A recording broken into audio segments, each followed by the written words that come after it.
सुंदर, यह भाग्य है इन पुष्पों का।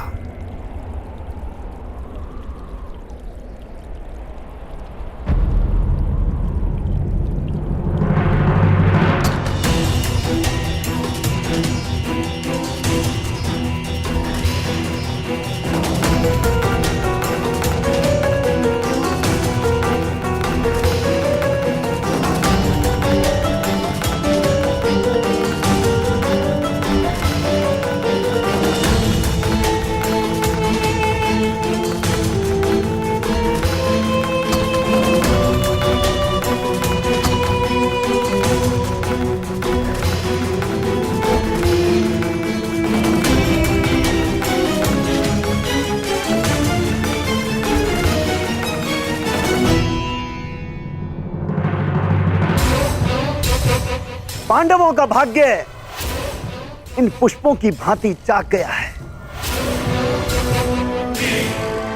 अभी जगा दो। अपनी मर्यादा में रहो शिशुपाल। वहां 5 पतियों वाली स्त्री मुझे मर्यादा में रहना सिखाएगी। ये तुम्हें शोभा नहीं देता पंचाली। यदि मेरे 5 पतियों को तुम्हारी इस हरकत का पता चला तो छेदी राज्य नरेश विहीन हो जाएगा।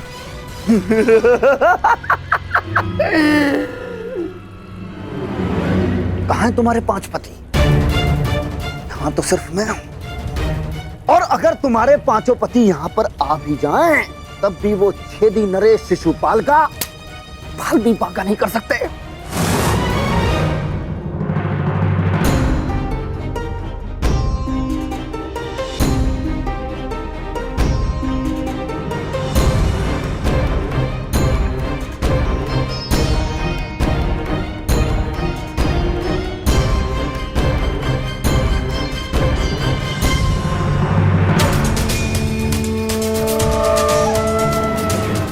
अग्निसुता याज्ञ सेनी हूं, भस्म हो जाओगे। देखता हूं इस अग्नि में कितना ताप है।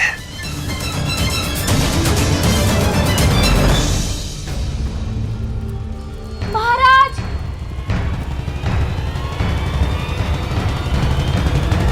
छेदी नरेश महारानी पर कुदृष्टि डाल रहे हैं।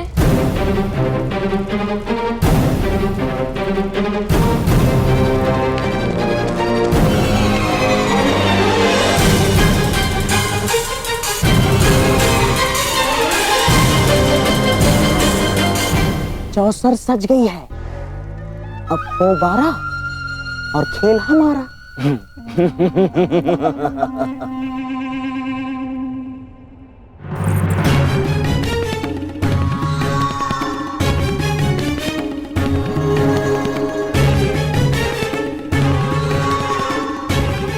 आज मुझे अपने ताप का अनुभव करने दो पांचाली।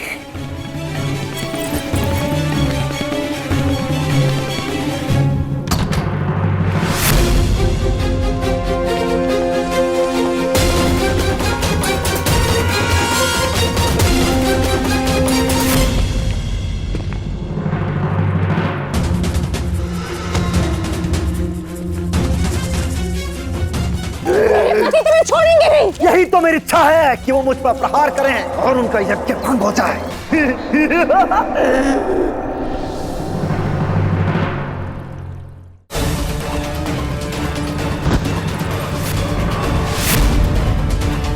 अतिथि हूं, सत्कार करो मेरा पंचाली।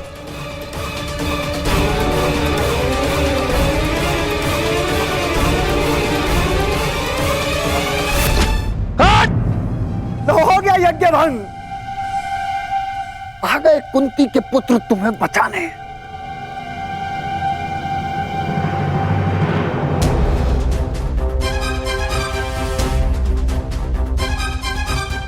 कुंती का पुत्र ना सही, एक पुत्र आया है एक स्त्री का मान बचाने।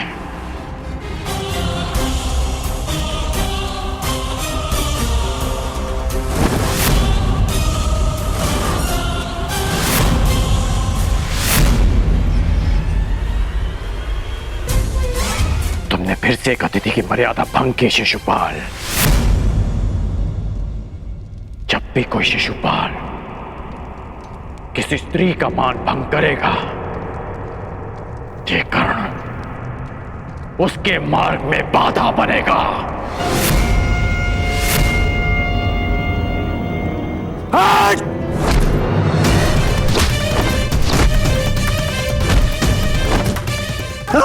हस्तिनापुर ने समझाया था कि अपनी मर्यादा में रहना। मैं हस्तिनापुर के युवराज और भावी सम्राट का मित्र हूं, और तुमने उसी हस्तिनापुर की कुलवधू का अपमान करने का प्रयास किया।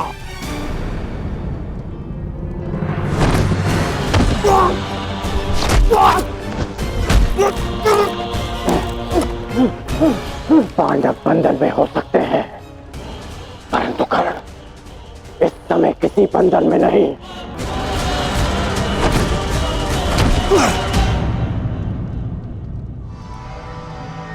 वांगराज कर्ण, जिस द्रौपदी ने तुम्हें सूत पुत्र कहा, तुम उसका साथ दे रहे हो और मेरा विरोध कर रहे हो। इसलिए क्रोधित हो क्योंकि उसने तुम्हें नहीं स्वीकारा। मैं आज भी कहता हूं, कुछ नहीं बिगड़ा अंगराज।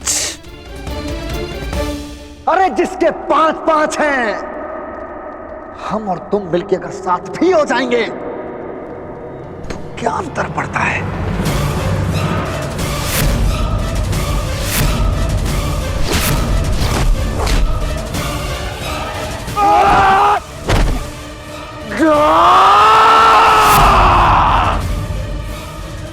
तुम जैसे कुबुद्धियों के लिए इस संसार में कोई स्थान नहीं।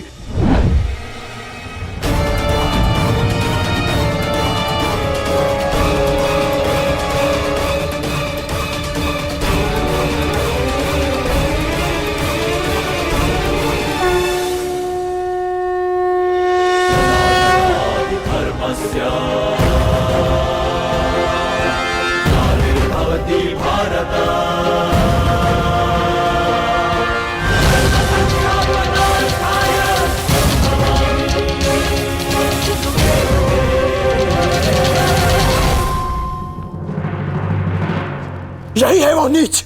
आज भले ही यज्ञ भंग हो जाए, परंतु इस नराधम का वध तो निश्चित है। इसके शरीर में इतने बाण फेंकूंगा कि वायु परिवेश का स्थान भी नहीं बचेगा।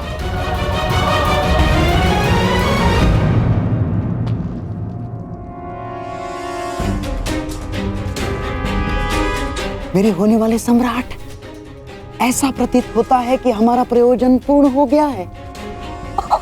रुक जाओ अंगराज, शांत हो जाओ।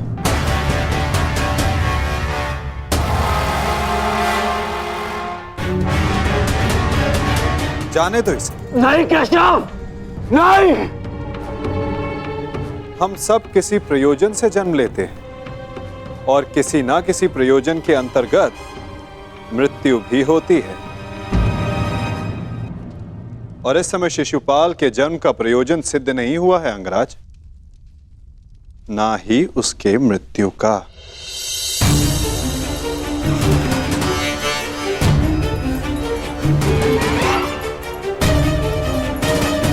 इस समय उसे क्षमा कर देना ही श्रेयस्कर होगा, है ना शिशुपाल?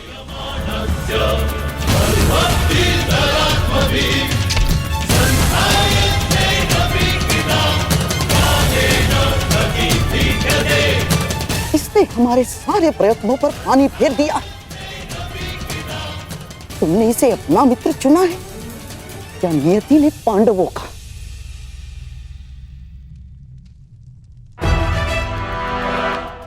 आओ शिशुपाल, उठो। आपके लिए श्रेष्ठ यही होगा कि आप यहां से चले जाए, छेदी न रहे। हाँ, क्योंकि वासुदेव ने अंगराज को तो रोक लिया, रचित मैं ना रुक पाऊं।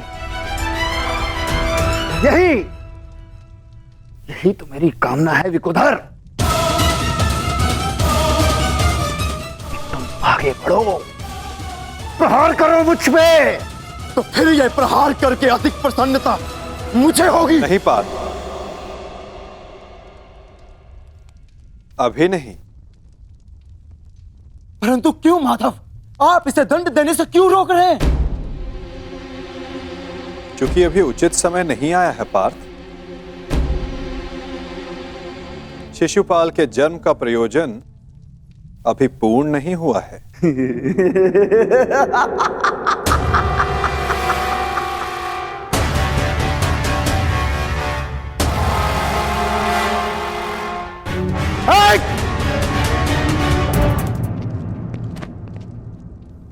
आओ युधिष्ठिर, यज्ञ प्रारंभ करते हैं।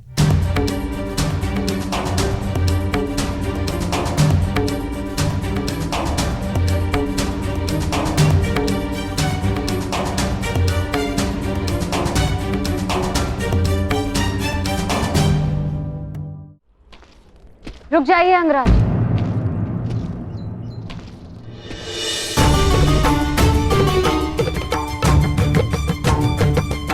एक प्रश्न है मन में।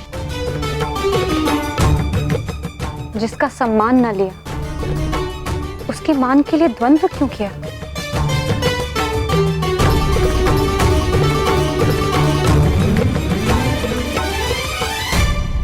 यदि आपके स्थान पर कोई और स्त्री भी होती याज्ञसेनी, तो यह अंगराज उसकी रक्षा भी अवश्य ही करता है, क्योंकि जिसने मुझे जन्म दिया वो भी एक नारी है, और हर नारी सदा सम्मान का पात्र होती है।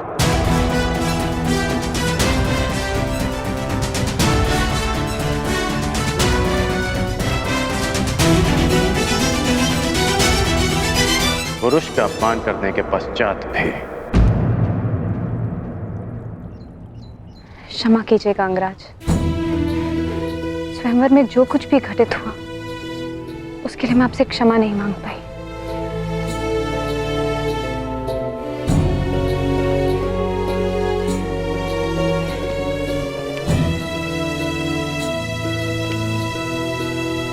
क्षमा उस कर्म के लिए मांगनी चाहिए देवी जिसके परिणाम से खेद हो।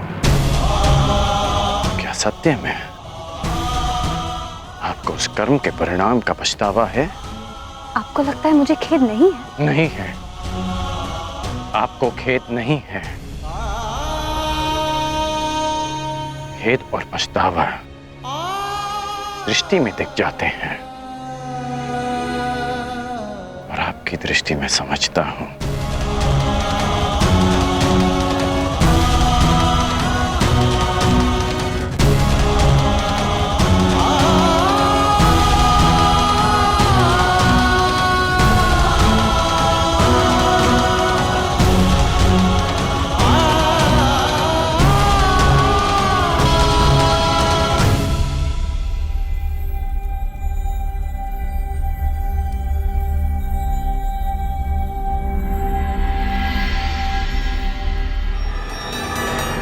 छेदी नरेश, आपको भी शीघ्र ही अवसर मिलेगा आपके अपमान का प्रतिशोध लेने का।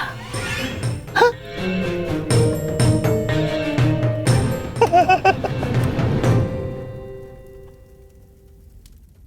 अब सारे अतिथि राजा अपनी अपनी भेंट होने वाले सम्राट को प्रस्तुत करें। देखते जाइए छेदी नरेश, हमने भी मनोरंजन का प्रबंध किया है।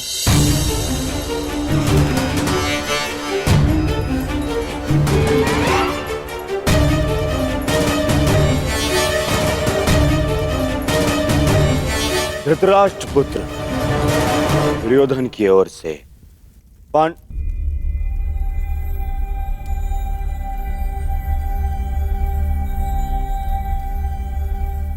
पांडुपुत्र नहीं, धर्मराज पुत्र युधिष्ठिर को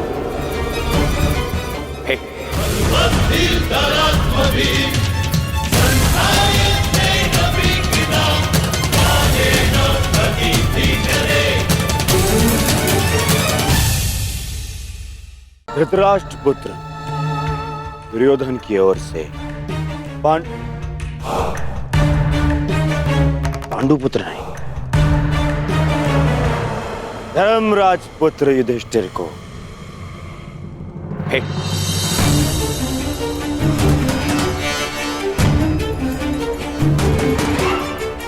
धृतराष्ट्र पुत्र दुर्योधन की ओर से पवन पुत्र भीम को सह प्रेम भेंट स्वीकार करें।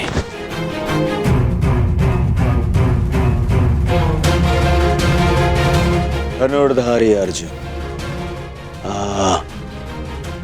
इंद्र के पुत्र,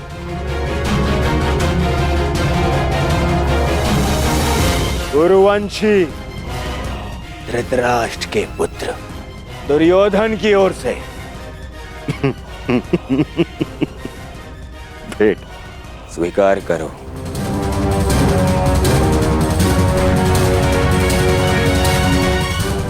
अश्विनी कुमार के पुत्रों को धृतराष्ट्र पुत्र दुर्योधन की ओर से भेंट।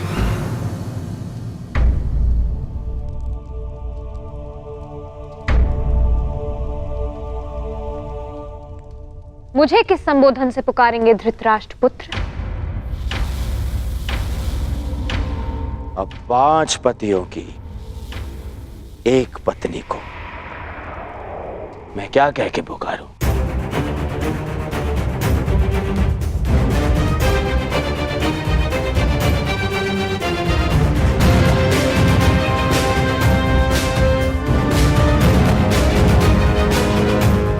फिर भी तुम्हारा जन्म यज्ञ की अग्नि से हुआ है तो तुम्हें यज्ञ पुत्री कह सकता हूं।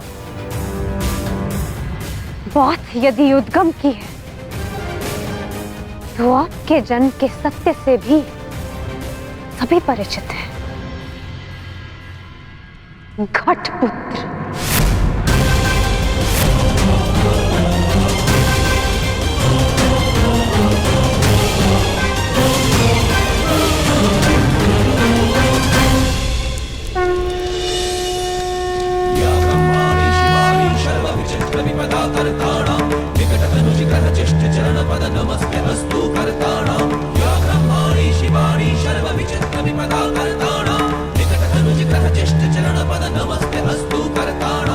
अब राजसूय यज्ञ संपन्न हुआ।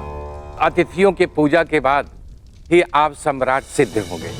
मैं अग्र पूजा के लिए उन्हें आमंत्रित करना चाहता हूं जो आर्य व्रत के सर्वश्रेष्ठ पुरुष हैं, जिनके कारण ये यज्ञ संपन्न हुआ है, और वो हैं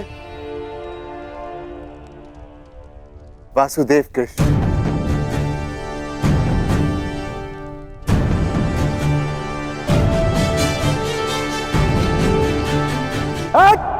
रुक! अब समय आ गया है इस यज्ञ के विध्वंस का और शिशुपाल की दुष्टता के प्रारंभ का। समय आ गया है शिशुपाल की धृष्टता के अंत का। किसकी अग्र पूजा कर रहे हो युधिष्ठिर? इस कृष्ण की। अग्र पूजा उसकी होती है जो हर क्षेत्र में सर्वश्रेष्ठ हो, हर क्षेत्र में अग्र हो। और ये कृष्ण, ये तो छल करने में अग्र है। मैं इसको सर्वश्रेष्ठ नहीं मानता। शिशुपाल, अग्र पूजा किसकी की जाए वो यज्ञ के आह्वानकर्ता का अधिकार है। आप अपनी मर्यादा से बाहर जा रहे हैं। निसंदेह।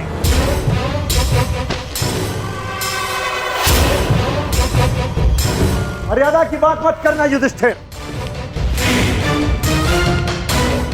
क्योंकि मुझ में मर्यादा होने का दम्भ है जो तुझ में नहीं हो सकता युधिष्ठिर।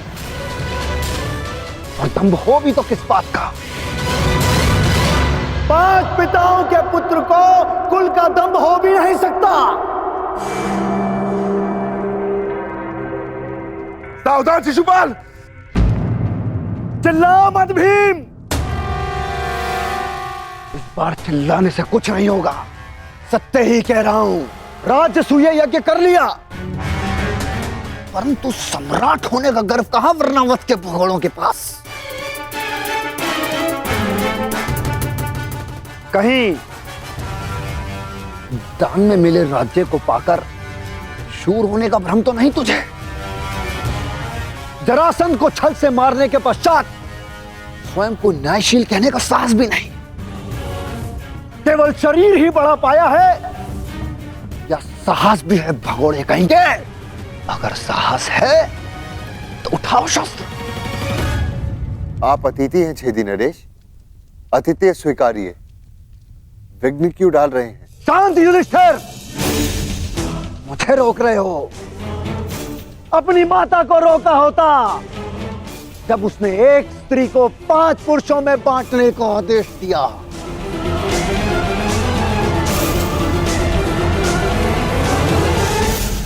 स्त्रियों का सम्मान करना सीखो शिशुपाल।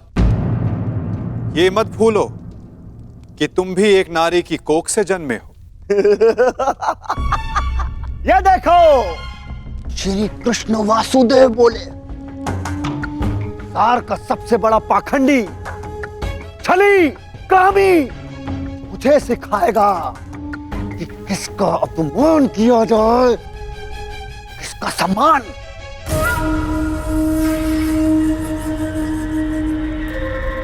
अग्र पूजा की कामना रखने वाले, तू जानता है तेरा नाम कृष्ण क्यों पड़ा? क्योंकि तू है ही मन का काला।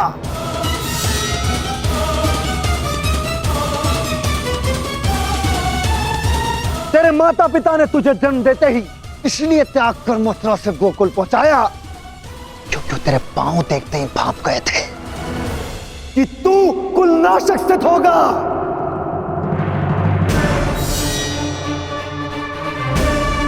वही किया तूने, वही किया, अपने मामा का वध। जीभा और अश्व की गति एक समान होती है शिशुपाल।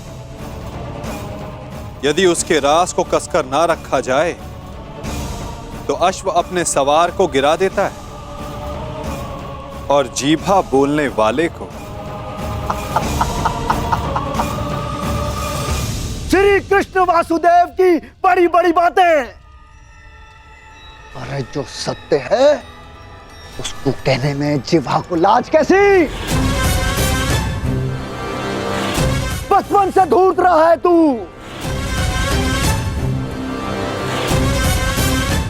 सब जानते हैं माखन स्वयं चुराता और आरोप अपने मित्रों पर लगा देता। धूर्त मुझे कहता है कि जीवा पर रास कसूं। तूने जो वृंदावन में रास रचा है वो संसार जानता है। कामी है तू, कामी। प्रेम का झांसा देकर जो स्त्रियों को ताड़ता रहा वो मुझे स्त्रियों का सम्मान करना सिखा रहा है। क्या क्या नहीं किया तूने? स्नान करती स्त्रियों के वस्त्र तूने चुराए। अरे गोकुल की विवाहित महिलाओं को मोहित करके उनका चरित्र पतन तूने किया।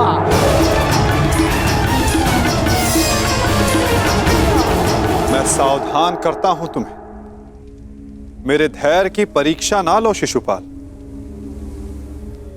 अपनी सीमा में रहो।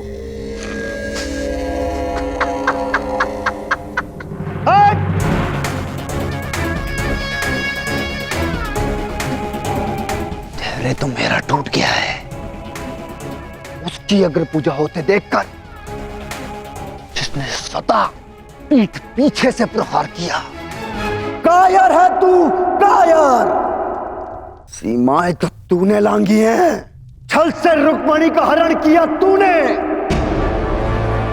स्त्रियों का अपहरण करने वाले दुष्ट। तुम्हारे पापों का घड़ा भरता जा रहा है शिशुपाल। सावधान।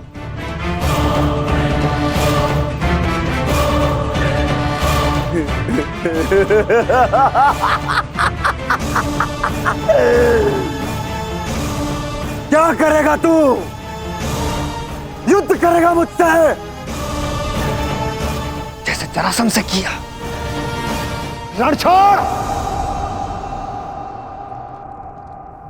अरे युद्ध भूमि छोड़कर भागने वाला कायर है ये, रण छोड़ है, दुष्ट है ये। क्या करेगा तेरे ये दास पांडव, इनके द्वारा तो मुझे भी मरवा देगा।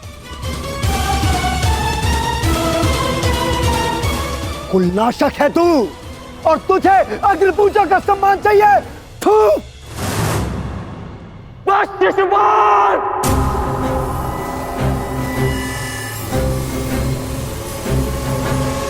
अपनी जीवा को वश में रखो। हट! मुझे एक सूत पुत्र की मंत्रणा की आवश्यकता नहीं है। ये मेरा और इस ग्वाले का प्रकरण है।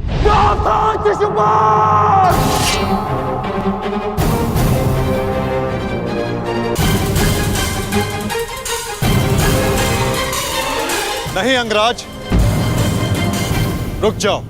निकाल देने दो छेदी नरेश को अपने मन का मैल। इनका नाश करने के लिए अपना बाण व्यर्थ मत करो।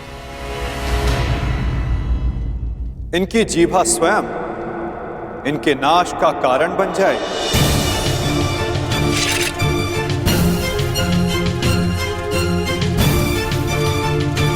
ऐसे बालक योद्धाओं को तू अपने छल से वश में कर सकता है, या फिर तेरे इन दास पांडवों को। मेरे जैसे वीर को नहीं।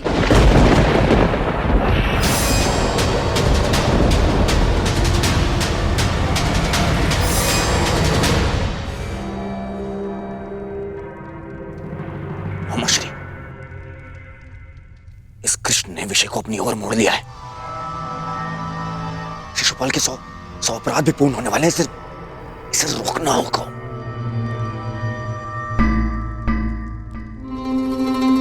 शिशुपाल, ठहरो। सब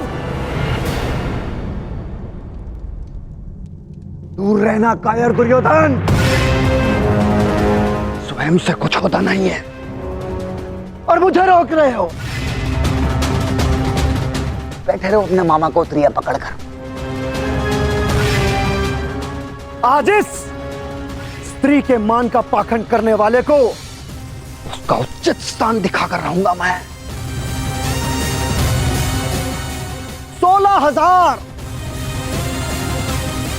16,000 रानियों से जब तेरा मन नहीं भरा तो तू पांचाल चला गया। तेरा और इस पांचाली का क्या संबंध है? किसी से छिपा नहीं है।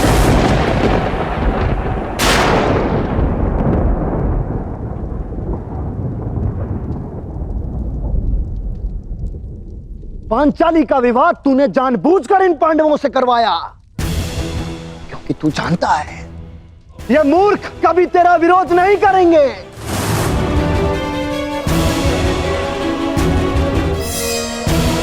सखा सखी, सखा सखी की संबंध की आड़ में क्या रासलीला रचा रहा है तू, ये मैं भली भांति जानता हूं।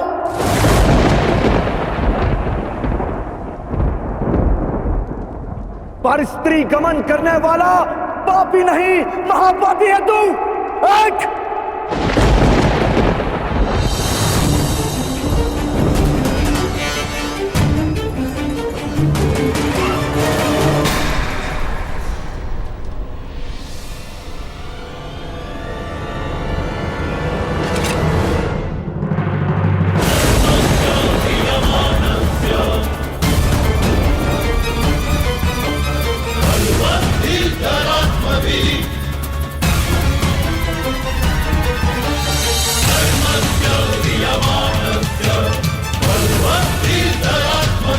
तुम्हारे पापों की सीमा समाप्त हुई और मेरी सहनशीलता भी।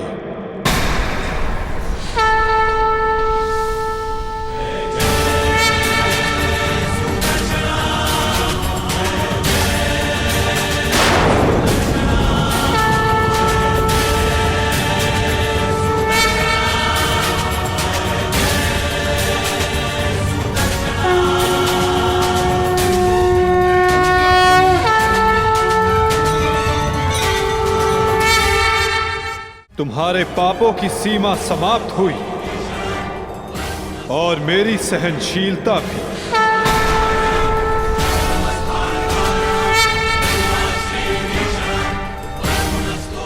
शिशुपाल, तुम्हें जो वरदान मिला उसे पाकर तुम अमर भी हो सकते थे। मृत्यु का भय नहीं था।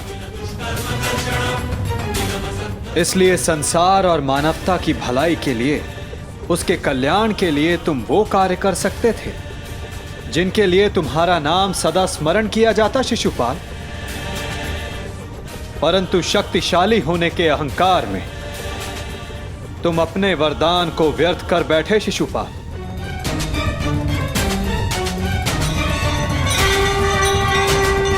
तुमने किसी का प्रेम नहीं लिया शिशुपाल, केवल श्राप लिया। अब देखो, तुम्हारा अंत, तुम्हारी मृत्यु तुम्हारे समक्ष है। ये क्या कर रहे हैं वासुदेव? ये अन्याय है। मैं इसका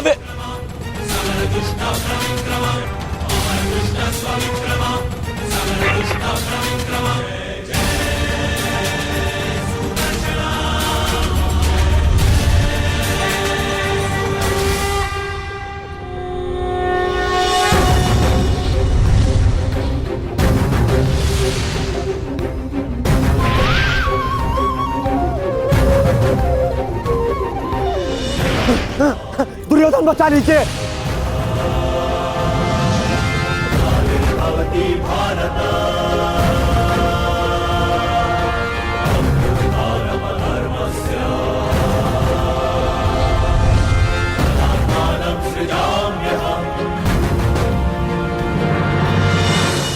राज, मेरी रक्षा करो। मैं दोस्त हूँ, कायर हूँ, मैं क्षमा चाहता हूँ।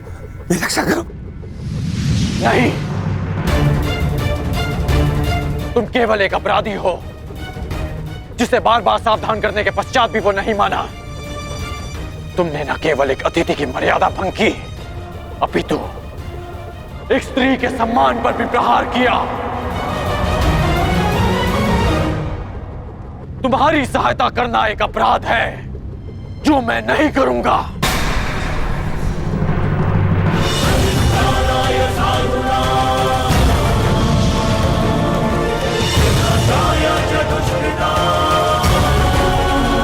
वासुदेव, क्षमा करना।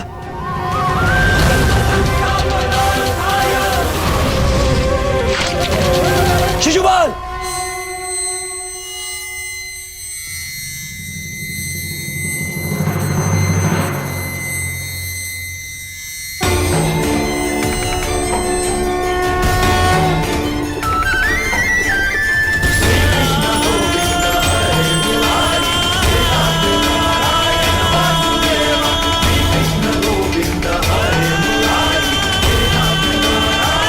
यही तुम्हारे पापों और अपराधों का अंत है, और तुम्हारे दुखों से तुम्हारी मुक्ति भी।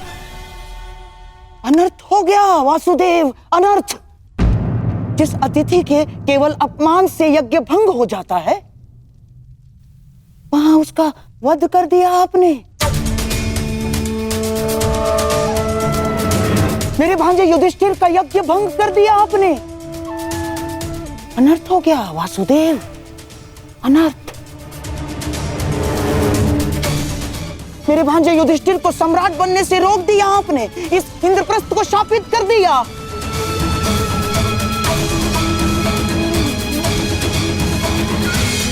मामा श्री उचित कह रहे हैं।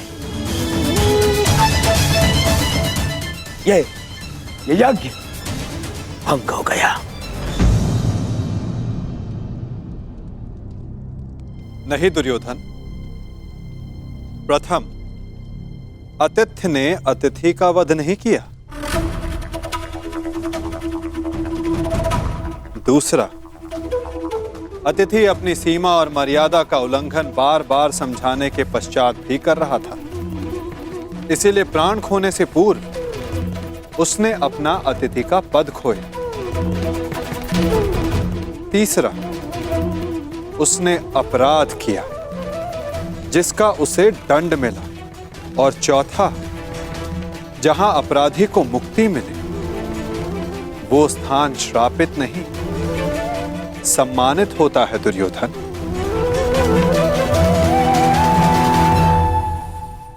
विश्वास ना हो तो अपने मित्र अंगराज से पूछ लो।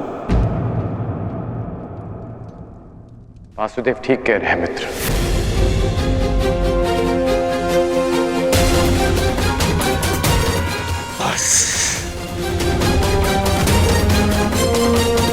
मित्र शांत हो जाओ।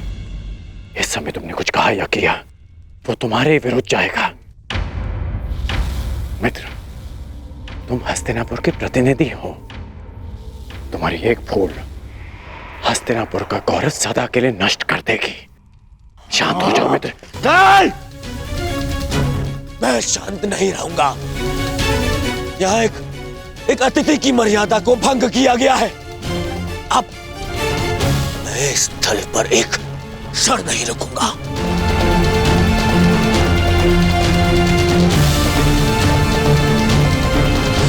दुर्योधन, दुर्योधन, जो सोच कर आए थे वो कुछ नहीं हुआ।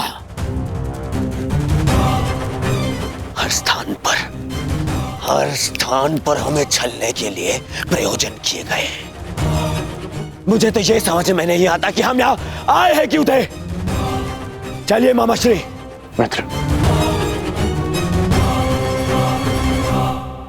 मित्र, मामाश्री, इसे कहिए कि मेरे सामने ना आए। मित्र कहता है मुझे। न्याय की बात कहकर उसी की बात का विरोध करता है ये। मैं तुम्हारा विरोध नहीं कर रहा हूं मित्र। मैं तो मेरी बात समझने की कोशिश बस कर। अब एक और शब्द नहीं।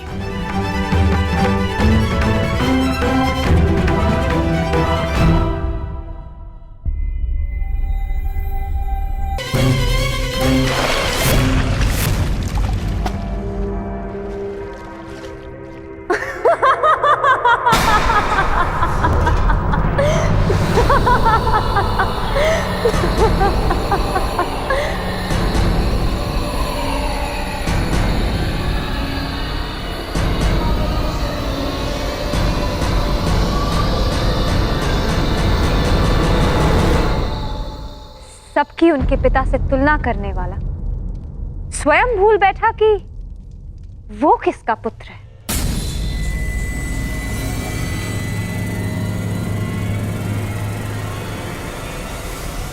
अंधे का पुत्र अंधा।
मित्र मेरी बात सुनो। मित्र मेरी बात सुनो। मित्र मित्र बात सुनो। मित्र मित्र बात सुनो। मित्र मित्र मेरी बात। मित्र रुको। नहीं गण, ये रुकने का नहीं, प्रारंभ का समय है, प्रतिशोध का प्रारंभ। यद्यपि युधिष्ठिर को मैं सम्राट बनते हुए नहीं देख सकता था, पर फिर भी मैं आया, है ना? पर आज द्रौपदी ने मेरा अपमान कर दिया। कर्ण, मुझे अंधे का पुत्र अंधा कहा, मेरे पिता का अपमान कर दिया। इन पांडवों ने मेरा अपमान कर दिया। कर्ण, मैंने तुमसे कहा था कि मैं इन पांडवों का कभी आयत नहीं करूंगा, परंतु ये भी कहा था यदि किसी ने मुझे उकसाया तो मैं शांत नहीं रहूंगा। जो आज मेरे साथ में हुआ, जो पांचाली ने मुझे कहा, वो मैं कभी नहीं भूलूंगा और इन्हें भूलने भी नहीं दूंगा। इतिहास स्मरण रखेगा इस पल को और इसके परिणाम को। इस सम्मान का मूल्य चुकाना होगा इस पांचाली को और उन पांडवों को भी।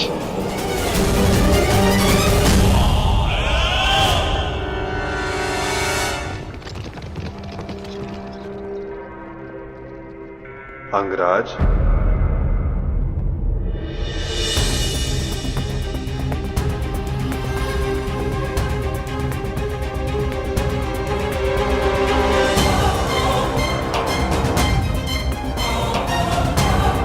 तुमने जिसका चयन किया उसने तुम्हारा साथ छोड़ दिया मित्र।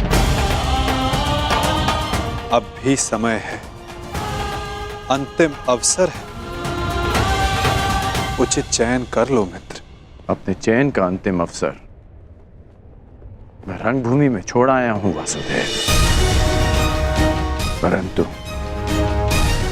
आपको किसी और को अपने कर्म और शब्दों के चयन के विषय में सावधान कर देना चाहिए था। आप ही ने कहा था ना केशव कि प्रत्येक कर्म के अपने परिणाम होते हैं, उसी भांति मुख से निकले प्रत्येक शब्द के भी अपने परिणाम होते हैं। और मुझे भय है कि पांचाली के शब्दों के परिणाम उचित नहीं होंगे। प्रणिपात।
आओ सखी।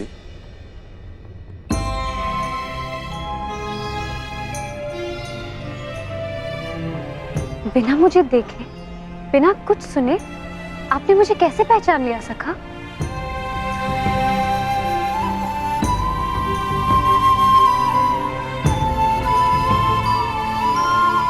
सखी सखा का संबंध ही ऐसा होता है।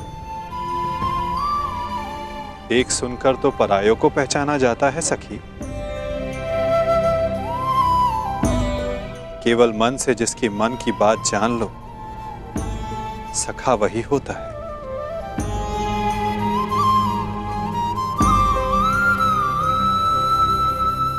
सखा, सखा आपके हाथ से तो अभी तक रक्त बह रहा है।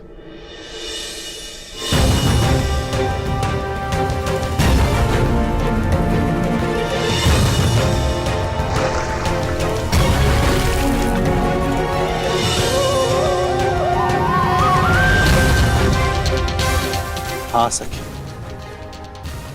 कुछ घाव सरलता से नहीं भरते हैं।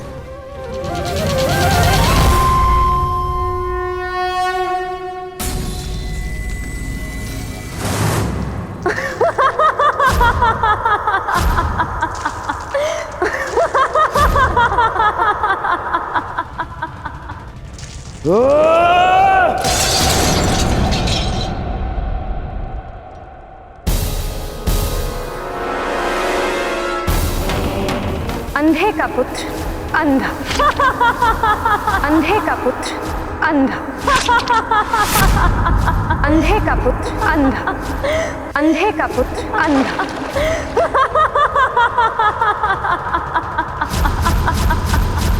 ये क्या कर रहे हो तुम? हट जाओ! मामाश्री, मामाश्री, ज्येष्ठ खाता घाव लग जाएगा ज्येष्ठ। तो मैं जानना चाहता हूँ कि ऐसा कौन सा घाव है जो उस घाव से ज्यादा पीड़ा दे सकता है जो पांचाली के वचनों ने मुझे दिया है।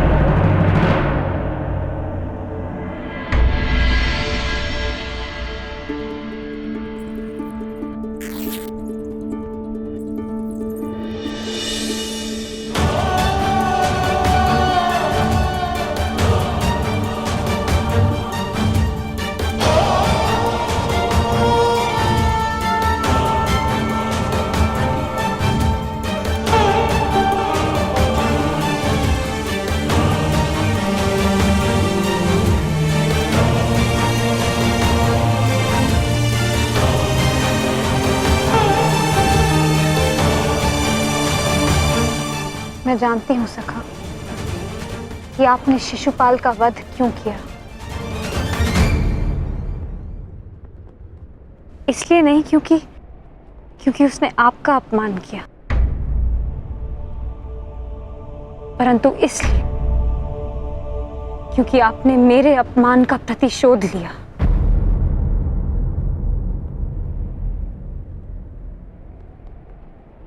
प्रतिशोध सबसे भयंकर अस्त्र है याज्ञसेनी, जो कभी न भर जाने वाले घाव दे देता है।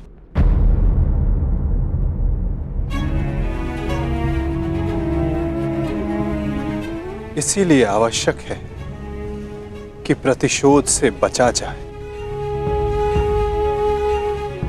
और इससे भी अधिक आवश्यक है कि किसी के मन में प्रतिशोध जैसी भावना को जन्म ना दिया जाए,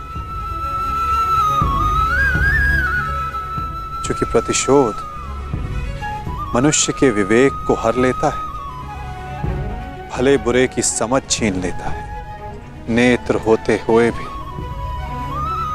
मनुष्य को अंधा कर देता है। अंधे का पुत्र अंधा!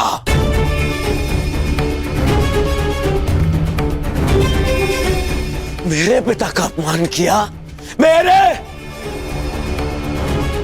और मैं दुर्योधन इतना दुर्बल निकला कि ना मैं उस समय अपना प्रतिशोध ले पाया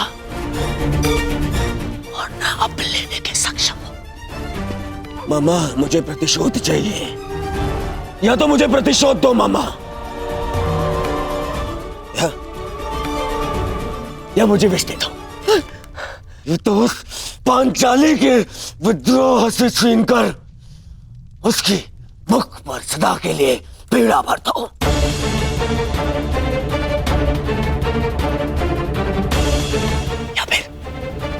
या फिर मेरी आंख और मेरे कंठ में पिघला हुआ लौह डाल दो ना। हाँ, पिघला हुआ लौह डाल दो मामा, क्योंकि मैं केवल इसलिए प्रतिशोध नहीं ले सकता कि मैं सम्राट नहीं हूं, और मेरे पिता मुझे युद्ध की आज्ञा नहीं देंगे।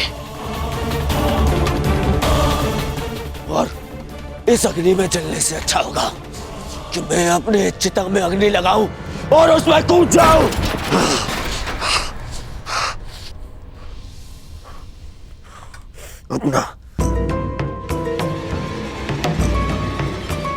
अपना कलंकित और पराजित मुख दर्पण में देखने से अच्छा है कि मैं अंधा हो जाऊं।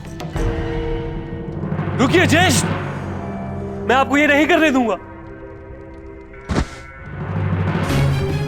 मैं अपना मानसिक संतुलन खो चुका हूं दुशासन, विक्षिप्त हो चुका हूं, क्योंकि मैं उस पद पर नहीं कि अपना प्रतिशोध ले सकूं।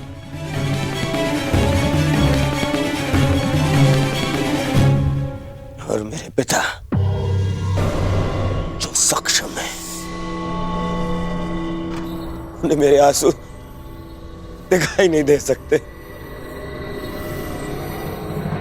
हे ईश्वर, यदि यही मेरा प्रारब्ध था तो मुझे भी जन्म लेते ही अंधा क्यों नहीं कर दिया तूने? क्यों?